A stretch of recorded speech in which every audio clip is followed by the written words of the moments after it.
You're watching Goal.com's mid-season review focusing on the biggest clubs in Europe.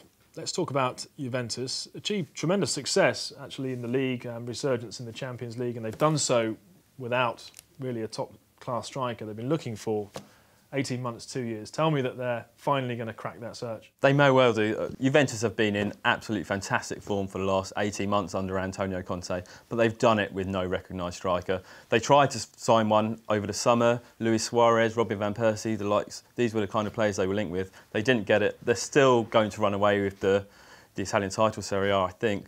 But they need a striker in January, especially for their Champions League campaign. And that's where Fernando Llorente comes in, because, of course, he wouldn't be cup-tied, the Atletico Bilbao striker.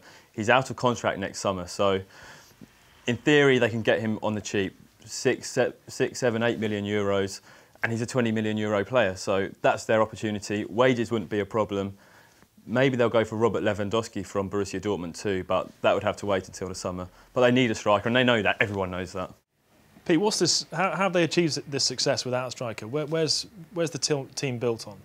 Well, for me, it comes down to the Conte factor. You know, you go back to the great Marcello Lippi Juventus sides through the 90s, and they had this almost invincibility that they were never beaten in games. You know, almost like Manchester United have. You know, they come back to draw, they come back to win, and I think Conte has reinforced that from the sidelines to the team. So I think the team was greater than the sum of its parts last year, but they've made improvements, and right now they are the best team in Italy, composed of probably the best individuals also. I think defensively they've been excellent. I think we have to say, you know, led by Chiellini, Bonucci and Bazzali.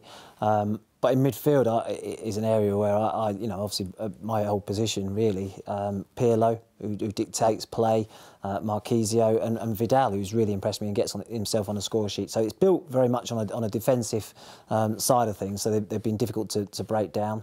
Obviously, the manager's back on the sideline, which I think has made a big difference to them as well, or will make a big difference to them. They lost a couple of games while he was banned from the sidelines.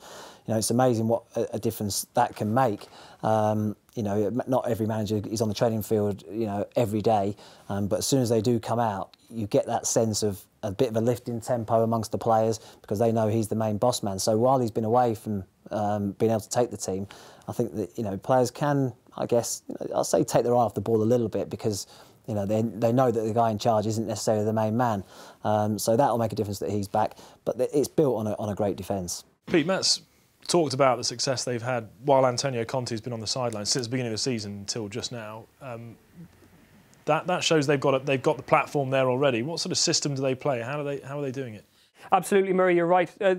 As Matt said, they do have a defensive bedrock of 3 players, and the middle centre-back, Leonardo Bonucci, is possibly the key in that. He distributes the ball very, very well, short and long, gets the ball into midfield to Pirlo, who's protected really, really well by Marchisio and Vidal, who essentially do his running for him. And then you've got Kwadwo Samoa as your left wing-back and Stefan Lichtsteiner as your right wing-back. So there is this trend in Italy at the moment to go 3 at the back, and it all comes off what Juve are doing. Juve are, right now, along with Napoli, I would say the most effective proponents of the 3-man defensive system. And I do honestly think if they had a striker of renown, other than, you know, the likes of Nicolas Bentner and Alessandro Matri, then I do think we're looking at potential Champions League winners. And is Llorente that man? I think so.